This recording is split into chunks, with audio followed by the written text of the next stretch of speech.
Welcome to the Empowered Wife podcast, where it's all about fixing your relationship without your man's conscious effort, so you feel desired, taken care of, and special, even if your relationship feels completely hopeless. I'm Laura Doyle, and today I'm talking about finding your purpose while fixing your relationship. My guest Karen's husband had an affair and lied about it. When he finally admitted it after Karen found out herself, she begged him to go to marriage counseling, but he refused. He said he would get divorced before he would ever go to marriage counseling. But Karen wasn't giving up. She found a way to fix her marriage without her husband's conscious participation. She's going to share exactly what she did to make her home happy again. And then I'll be giving out the worst relationship advice of the week award, which I think you will also find equally horrifying. It's a shocking actual recommendation from a marriage counselor. All that is coming up. But first, let's talk about finding your purpose while fixing your relationship so you can skyrocket the passion while living your passion. When you have the vague idea that you have a calling in life and you're not responding to it, it's like having an itch you can't quite scratch. Your soul is whispering to you that there's something you're here on the planet to do, something important, but how do you find it? Even worse, when you're not feeling purposeful or exhilarated or joyful in your work, that will lead to a strain in your relationship, in my experience, and vice versa. If your relationship is struggling, that robs you from accomplishing all you want to do. In other words, the two pain points are tied together and they aggravate each other. I didn't realize that when my marriage was struggling. I just thought my husband was a loser pants and that work was hard, but I could retire in 40 years unless I got fired again. Fortunately, I was wrong about everything. I haven't been fired for decades now. I do exhilarating, gratifying work every day, and my marriage is amazing. They were all connected, which is how I know that your broken relationship can be the portal to living your purpose. Here are 3 ways that you can transform your relationship and find your purpose at the same time. Step 1, start with honoring your desires. If someone had told me to honor my desires back in the bad old days, I would have been upset. I would have rolled my eyes and thought, you have no idea what my life is like, buddy. Turns out I had no idea myself. I just knew I didn't want the job I had or the housework or the car I had or the husband I had. I knew what I didn't want. And that is not the same as knowing what you do want at all. I would have told you that I had no choice because that was the job I could get. And that was the mess I had to clean. And that was the car I could afford. And that was the man I had married. In other words, I would have complained. Not very empowering, I know. But that's how I thought back then. I didn't know any better. Admitting my desires, much less honoring them, it just didn't seem like a good idea since I thought I was stuck with my circumstances. But it turns out that just the opposite is true. Knowing what I want and expressing it without control have been vital for making my marriage magical again. Instead of just hearing me complain, my husband heard opportunities to delight me and seized them. When I said I wanted ice cream or a new bicycle or to see a Broadway show, seeing him respond to my desires so enthusiastically restored my faith in his desire to make me happy. Seeing how powerful that skill was in my marriage, I decided to do the same thing in my work. And the results blew my mind. For example, a few years ago, I expressed a desire to have my own TV show. At first, I just admitted it to myself because that was scary enough. And then I told my husband, and then I shared my desire with my coaches. The very day I told my coaches, an Emmy-nominated producer approached me about having my own TV show. No joke. Within a few months, I got to make an Amazon Prime series. I know, I was amazed too. My dream came true. Not about outcome, for just knowing what I wanted and being willing to honor it. I say that not to brag. Well, maybe a little bit. But mostly I say it to show what's possible for you. I see it with my clients all the time who quit their jobs or cut back their hours or switch careers or become relationship coaches as a result of learning the 6 intimacy skills, all because they express their desires. Step number 2, think of fear as a guide. The problem with expressing your desires is it's scary, feels vulnerable. I mean, what if when I shared my dream, someone had said it wasn't realistic, or that I didn't have the right look for TV, or that I say, too much to be on the small screen? It could have been hurtful.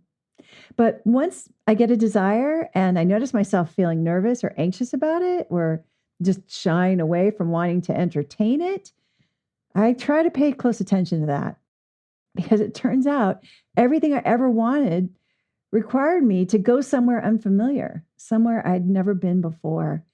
I know I can't grow from staying where I am or going where I've been before. So whenever I feel desire and fear together, I see that as directional, urging me to steer that way. It becomes my GPS. Public speaking sounded terrifying at first, so I agreed to do it. And my fears were realized in that I was terrible at first. And going on national TV sounded exciting, but it also scared the stuffing out of me. So I suited up and showed up. I learned a lot. And after resisting for a while, I decided to take baby steps toward founding an international coaching organization, since that seemed intimidating. And I still learn so much every day. And all the time that I'm doing these things, I'm thinking, yikes, yikes, yikes, scary stuff, exhilarating stuff, thrilling stuff, because I care so much about the outcome. Guess where I learned to be so courageous like that?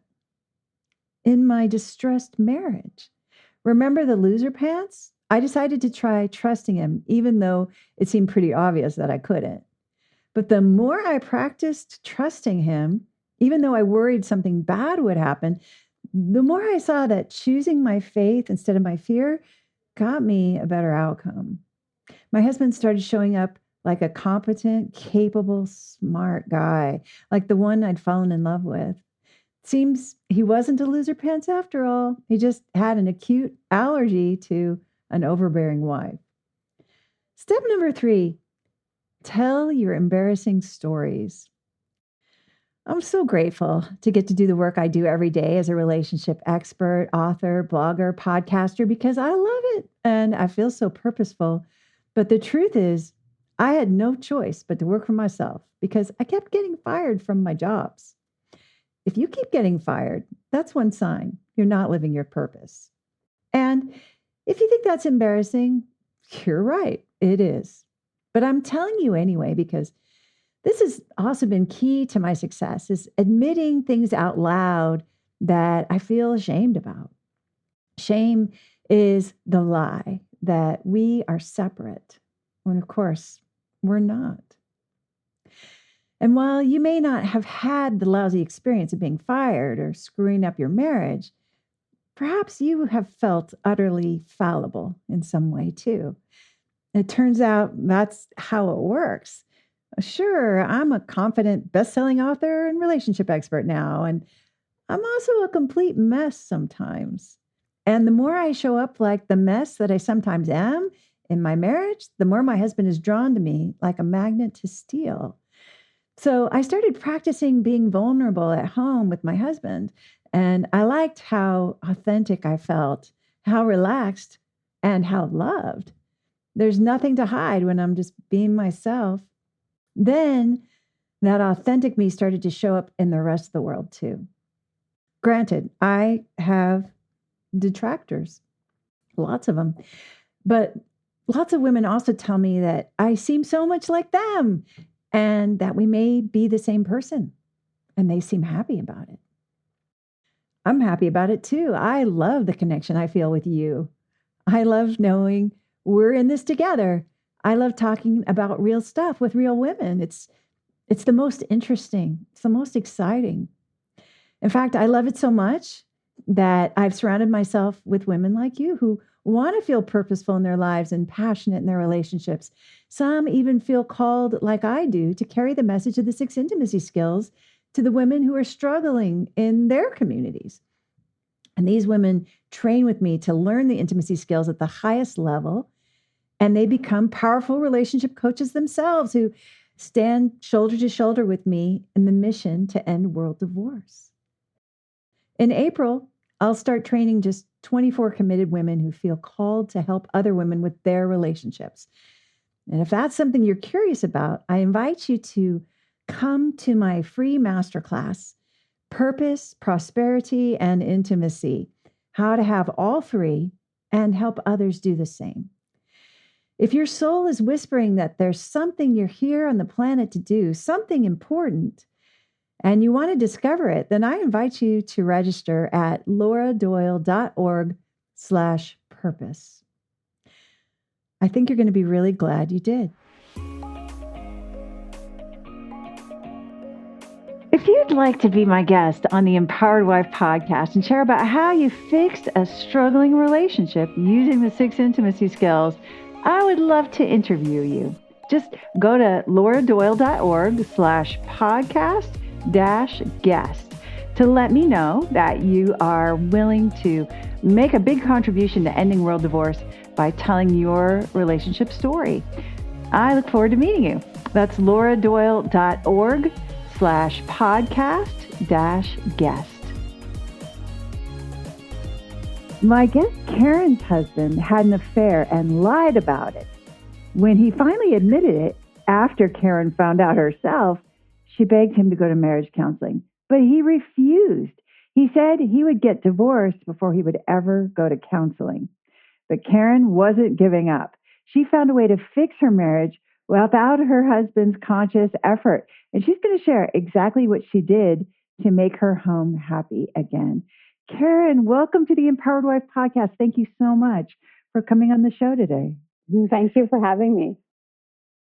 So tell me what things were like in your marriage in the bad old days. Well, I always thought that it really wasn't bad old days, but I think I was kind of living, I don't know, with rose-colored glasses on or something. He was distant. He didn't want to spend time with me, even though I nagged him all the time about spending time with me. And he was on his phone a lot, and he watched a lot of TV.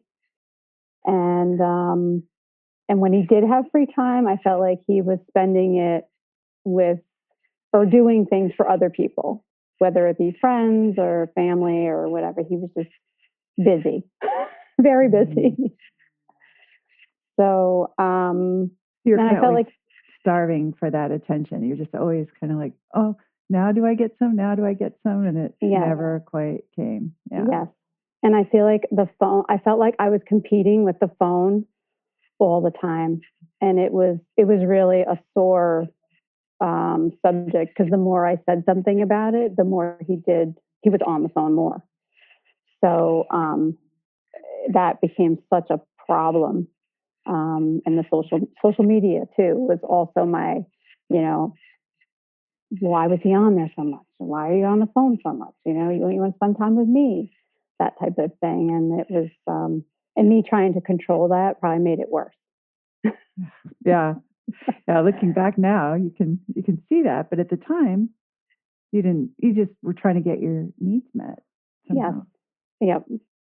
So he had lied about, I found out that he was having an affair because he texted her, but he accidentally texted me.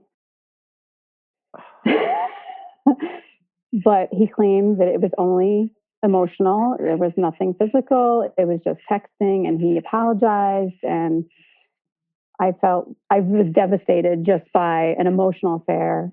And I didn't really know how to get past it, because everything now was, I was looking at everything he was doing. And I was with a magnifying glass. I was like a detective. And I sought out a marriage counselor that a friend had referred me to, and he wouldn't go. He said, I don't need to go to that. That's stupid. Nobody's going to tell me how to live my life.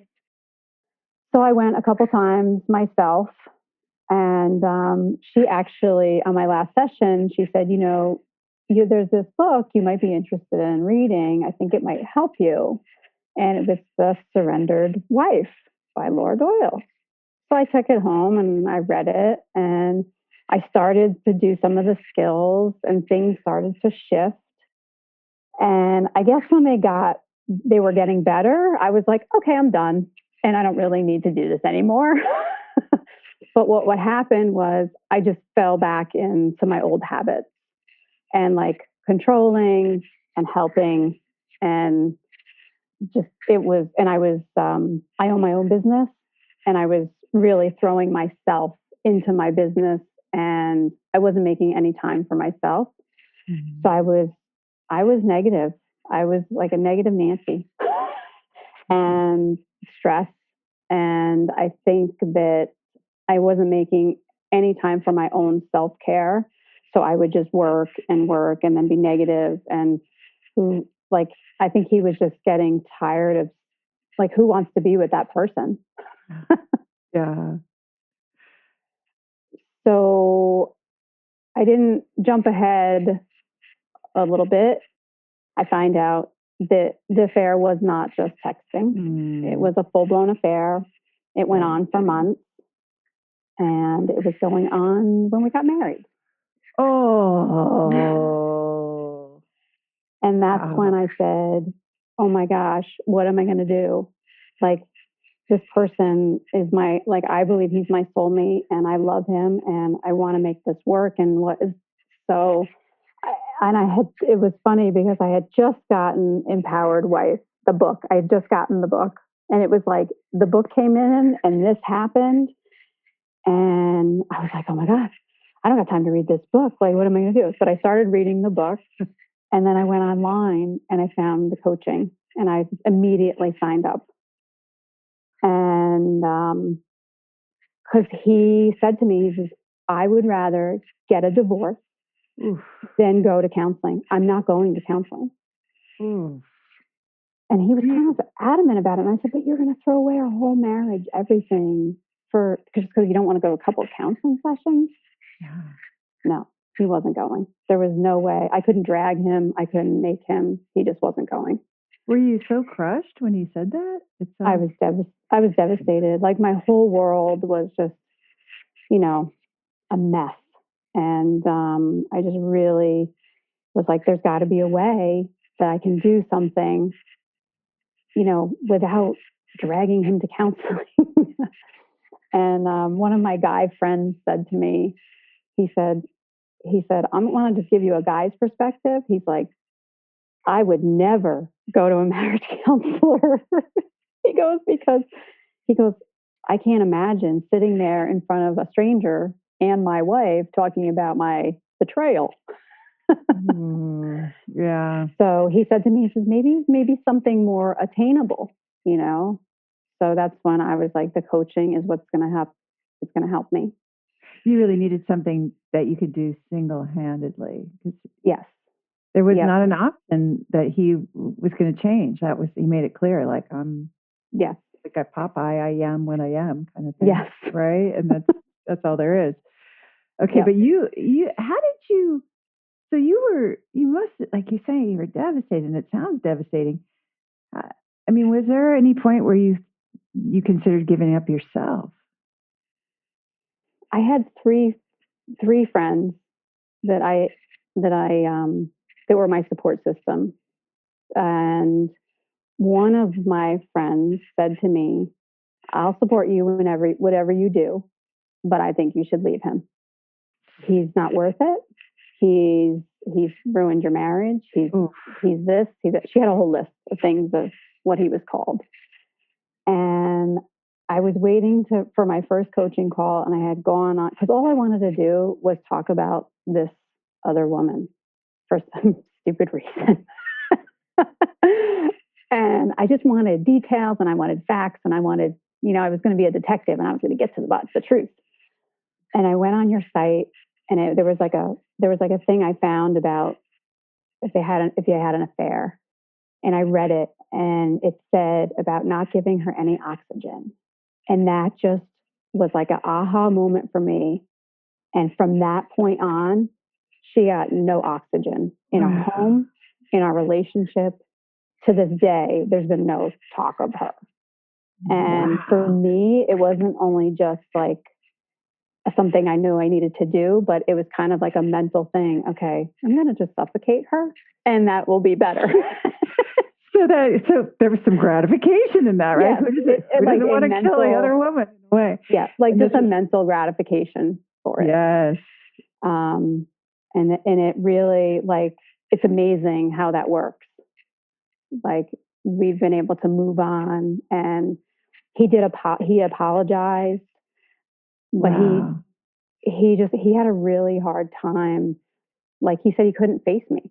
He was really, like, that's how emotional it was for him. Like, he just felt like he really let me down. And he felt very guilty, it sounds like. Yes. Yep. Remorseful. Yeah. So I dove into skills, and self-care was, I think, something that I have not done in a lot of years. Like, I mean, we've been together almost 9 years and we're married for 3. And I bought my business like around the same time that we got together. So I think there was a lot of just doing that and getting through. And there was like little happy times, but not like great. I wasn't like, yay, I'm so happy, you know. You weren't ridiculously happy. I was not ridiculously happy. Okay. And I think I would bring that home. And I think I was the boss at work. So I was the boss at home too. You know, I got to manage everything and tell everybody what to do. Yeah. Especially him. Yeah. Make sure it's efficient, right? It's got to be done. Yeah. Exactly. And I just started to really relinquish some control and say, whatever you think. And I think the first couple of times he was really like, what? Did you just say whatever you think? But the more I relinquished control and said whatever you think, the more he steps up. And he really, I think it was probably in the first couple of weeks, he said, I don't know what you're doing. He said, but you're awfully happy. Because now I was paddleboarding with my friends. I was bird hunting with my dogs. I was riding my horse. I was doing all these things that, like, I never made time for. Wow. And you're very outdoorsy, it sounds like. Yes. Yeah. And so he immediately noticed there was a new sheriff in town. She was really happy. And I was smiling. I was like, and I think that was so important. Me showing up happy is like just makes him happy. And in like the bad old days, we used to have like mornings, and I remember them. He would come downstairs, and I would be making coffee, and I would be like, oh, I got this to do today, and I would already start that negative. So now it's just so different because like he comes down the stairs, and I'm like, good morning, hi, what's and it's just a different. It sets the day and the mood and everything differently. He's happy and he's joking around and poking fun at me or, that sort of thing. And it's really nice. It's really nice. Wow. Probably is more fun to be the new Karen than it was to be Karen. That's right, isn't it? Well, because I am kind of dorky and silly. And like having to find that after you haven't been that way in a while, like you kind of feel a little dorky and silly when you're being dorky and silly, but that's what I needed to do, and if it's me dancing around my kitchen, in between cooking and playing with my dogs or whatever, and then that's what it is. And it's okay. And it's funny. And he laughs at me. And it makes your relationship better. It does. Sounds like it's made a huge difference. It does. Yeah. And he's a big jokester. So like he says things, and because I'm a little bit gullible, certain things. So it's nice to like, like he can be his fun self, and like I laugh at that and he laughs at it. And it's just happy is good and it's peaceful. Like our home is so much more peaceful. Like everybody's happy. It's like we don't have kids, but like our dogs are happy, our animals are happy. Like we're happy. It's just the difference in our home. Wow. And, it's nice. Yeah, it is nice. I mean, I'm, if you could go back and talk to yourself, well, we'll get there, but like, when your heart was being crushed by finding out there was an affair and then it wasn't just emotional, could you have imagined that you would feel as happy as you do in the morning? No. And Yeah. I really like my whole thinking about relationships and just the way that we are, I guess the way we're raised and like how you're brought up and like you think it's a certain way and this is only the only way it works and whatever. And this was such a nice like breath of fresh air for me and was like, wow, this is so different and like it works. Like it works and he was responding. Like it was great because he's responding. And he's still like, he walks in the door from work and he works a later shift, so he gets home late. But I always wait up for him. And he's just so, hey, what's going on? And I'm like, how are you? How was your day? And it's like, that makes such a big difference when you're happy to see someone, And you feel like he's happy to see you, it yes. sounds like. And you're happy to see him too. Yes. Yeah. Wow. You're living the dream right there. I think that's what we all dream of, right? That, when you get to reunite after a work day, that there's smiles and hugs and kisses, and it sounds like, and the dogs are wagging their tails. Yes. Yep. Yeah. That's like it's like our thing. Like the dogs are like, wee, he's home, and like we're all happy he's home. Everybody runs the door. Yeah. And like the days off he wants to spend time with me and do things. He does, and that's really nice. Wait, so tell me more about that. How does that look now? Because this is what you were always trying to get him to do in the past. Do you tell him that he should now, or no? It's kind of just like he'll come in and I'll be like, well, so what do you got planned for the day? And I usually just plan my day, and if he wants to spend time with me, he'll let me know. So I put out a pure desire that I would like a new wedding set with my mom's diamond in it for our anniversary. And this weekend, he came in on Saturday and said, what are you doing? And I'm like, well, I got to do this and I'm going to knit. Because I do knitting because it's the winter, so I'm knitting now. And I have all this self-care stuff that I do. And he said, well, you want to get dressed and go? Let's go look at some settings for your new ring. Wow. When? Did that just melt you or what? Yeah. Because there's a very sentimental thing there for my mom. I lost my mom. And this is like from him and it's us. And it's really special. Kind of like from the ashes of the old marriage, the phoenix is rising, and it's this new set represents the birth of a new marriage in a way. Yeah. And new beginnings, and I have the skills now, so I feel really confident about how my relationship is going. Wow, fantastic! So what is it like? What is your relationship like now? I mean, we're getting a little bit of a sense. He obviously wants to spend time with you and get you this new ring set. What else? I choose faith over fear, and I really put a lot of faith in him. And the more I put my faith in him, the more he shows up. And in the coaching, we do the spouse fulfilling prophecies. So my negative was that he betrayed me. So I came up, I flipped it, and I said, I can trust you, and you are faithful. And I've said that to him. Took a little practice, but I did say it to him. And he answers me every time. And he says, I am faithful and I do love you. Oh, and that's a huge win. Huge. That must feel really reassuring, right? When he says that back to you. So it sounds like he says it with some confidence and conviction. Yes.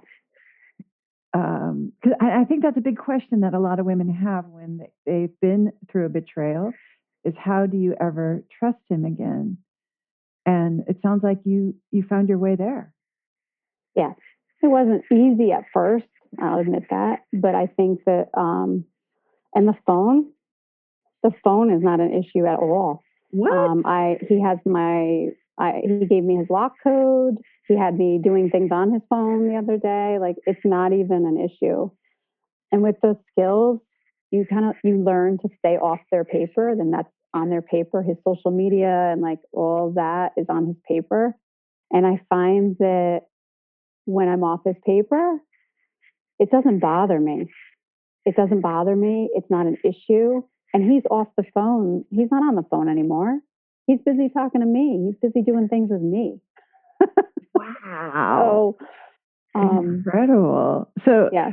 Okay, great. So because I know the two big questions I think a lot of women have when the husband has had an affair is, and you kind of alluded to it earlier, that when you just read a blog and it said don't give her oxygen, and it sounds like you immediately stopped, like you just right there went boom, I'm gonna suffocate her.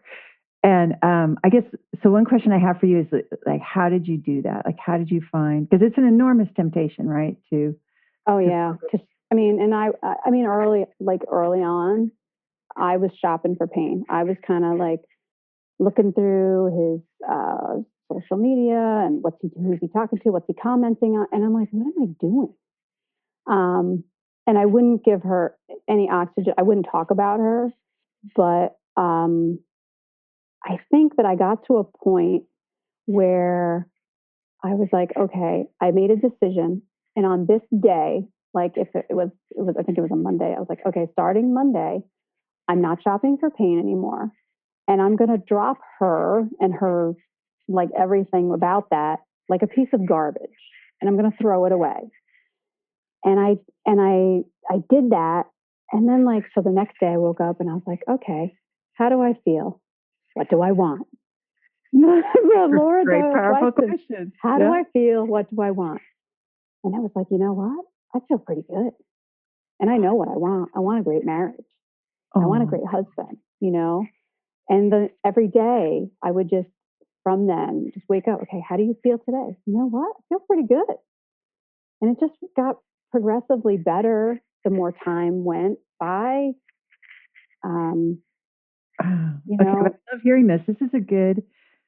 I appreciate you kind of dissecting it for us. You threw her away like a piece of garbage. There was a definite decision you made on a particular day. This is what I'm choosing. And it contributed to you feeling good. So that was a little bit self-reinforcing, it sounds like. Yeah.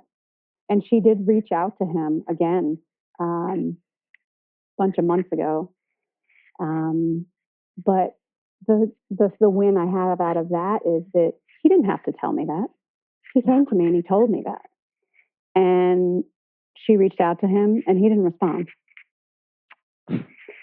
So, and he told me and I didn't say anything about it. And I said, okay, great.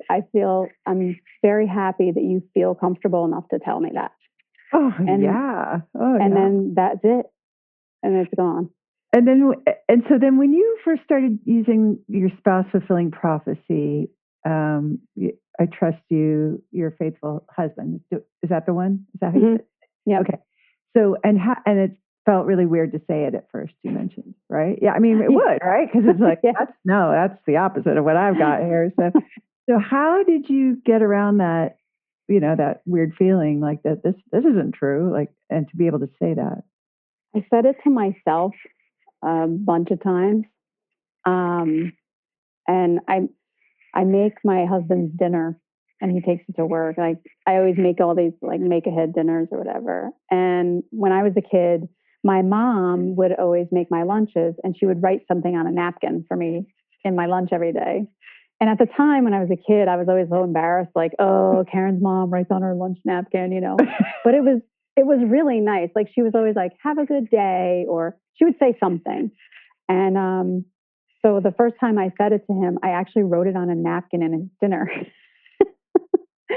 and and he responded to me and said, "You can trust me. I love you." And so then I knew if I said it, no problem. So writing it down got you through it. Yeah. Got you through the like you didn't have to worry about your nerves as much, right? Because it was that's brilliant. And so did he respond on a napkin, or he said it? He responded. He was at work, so he did respond by text.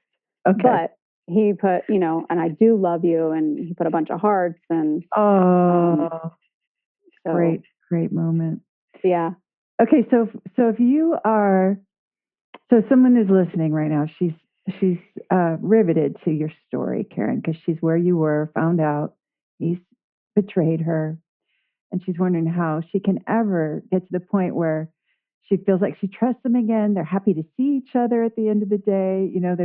She's feeling good again. Where would you suggest that she start? What should she do? How can she be like you? I would have to say that self-care is probably the best start. Take it and focus in on yourself. Because I feel like this journey is really about me. It's including him, but it's about me and the person I've become and how I show up. And it just gets you in a better headspace to move on and move forward. And to instead of seeing bad things about him, I see tons of good things, And I have a list. That I keep in my phone that, my coach helped me, all the ways that my husband loves me, and I have lists of gratitudes and just a good reminders, that he is a great guy. So if you're ever having, let's say, needless emotional turmoil or doubts, right, as any mere mortal woman might have, right? Does that come up for you sometimes? Yeah, waves of it here and there. Yeah, sure. And so you've got that list. That's your go-to. Yep. I can refocus and just read, and then if I can read my list and then I can do self-care and that really helps. It really helps. The community is amazing. The Laura Doyle community is amazing. It is. I have to agree with you there. I find it amazing too. And just it's a good lift, right? If you are having a bad day for some reason. Absolutely. Yeah. I feel the same way. So, and what do you think, if you could go back in time and talk to Karen from the old days, what would you say to her? What do you know now that you want to tell her? Oh, wow. Take care of yourself.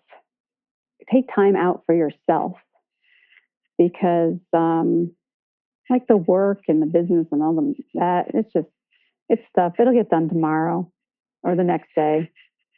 And really put me and my relationship and my marriage first, because those are more important than jobs and, that sort of stuff. And because it really makes a difference in my happiness and how I show up. And it sounds like you've got a pretty extensive list of self-care things that, like, you knit and you paddleboard, you ride horses. So yeah, there's a lot. There's like wintertime list, and then there's this. Yeah, I had to come up with a new wintertime list, and winter's a little bit hard, but knitting. I'm doing knitting now. I do crafting. I do my own. I go and get my manicure pedicure every few weeks. That's my downtime. I love that, and I spend time with girlfriends, and I make sure take time out for myself. And you talk about how this journey is really about you. So when you look back at the whole thing now, how do you see it? There was a big breakdown, and now so much has changed. How do you see the whole thing? I feel like sometimes you have to go through some bad to get to the really great. And it's worth it. But I mean, yeah, I mean, I'm glad that I got through it. And I'm really glad that I found the skills and found you and found the book and everything, because I think if I didn't, I think I would definitely be divorced today. Definitely. There was how would I have fixed that without help? I don't know. Yeah. I mean, he was ready to go file, because he was like, I'm not going to counseling. Nope. Wow. Yeah. And you had people that cared about you saying, just dump them. It's not good. And here you've created something enviable, right? This is the kind of relationship you have now is, and I'm sure it's not perfect, no marriage is, but it's the kind of relationship we all dream of, where he's seeking you out and buying this ring, and there's just he's teasing you and telling you things that aren't true, and you fall for them, and it's fun, right? It's silly. There's like this vulnerability there. So I just want to say how impressed I am. Congratulations on the relationship that you've created. I think you've done something really beautiful and remarkable. I feel like the world needs more women like you, Karen. Thank you. Yeah, thanks for sharing your story. This has been wonderful. All right. Thank you. If you'd like to be my guest on the Empowered Wife podcast and share about how you fixed a struggling relationship using the 6 intimacy skills, I would love to interview you. Just go to lauradoyle.org/podcast-guest to let me know that you are willing to make a big contribution to ending world divorce by telling your relationship story. I look forward to meeting you. That's lauradoyle.org/podcast-guest.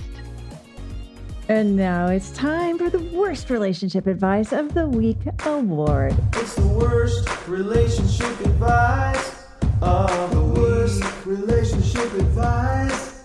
Yeah, it's the worst relationship advice of the worst relationship advice of the week. And the advice I find most foul this week came to me from a certified Laura Doyle coach who writes, quote, "A friend shared that her personal therapist advised her to look at my husband like he has Down syndrome and as someone with limited mental capacity." And the coach adds, "I literally can't breathe. I've never heard such bad advice ever." So here's my shout out to you. And thanks, coach, for sending in this truly terrible advice, which I completely agree is a recipe for pain and suffering for several reasons. And it probably goes without saying, right? I mean, she might as well have said, be as disrespectful to him as possible. But since getting upset about bad relationships is one of my favorite hobbies, we might as well get into why this is the stinkiest advice of the week by a long shot. One reason it's super bad is that most husbands want to feel respected more than anything else in the world. That's what they want the most. Just like I want to feel desired and loved, my husband wants to know that I think he's smart and capable.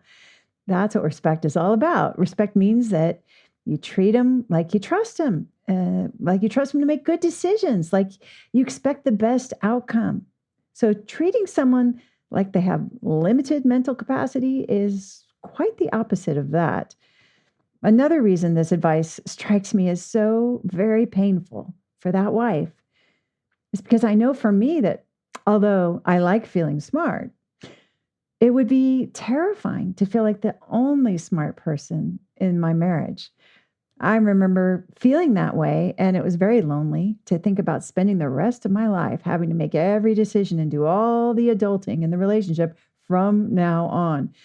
That would just confirm for me that I made a big mistake when I got married, and I should have married someone much, much smarter than my husband. And that's exactly what I did think for a while. So I know that approach is going to make a miserable marriage where no one gets what they want. Because when you're constantly disrespectful, which is exactly what you're being when you're treating him like he's stupid, you're going to feel rejected a lot as he avoids you or gets defensive or hostile because he's trying to shore up his own sense of himself. Finally, treating your husband like he has limited mental capacity also means ignoring that you likely married him because you thought he was really amazingly smart in some way.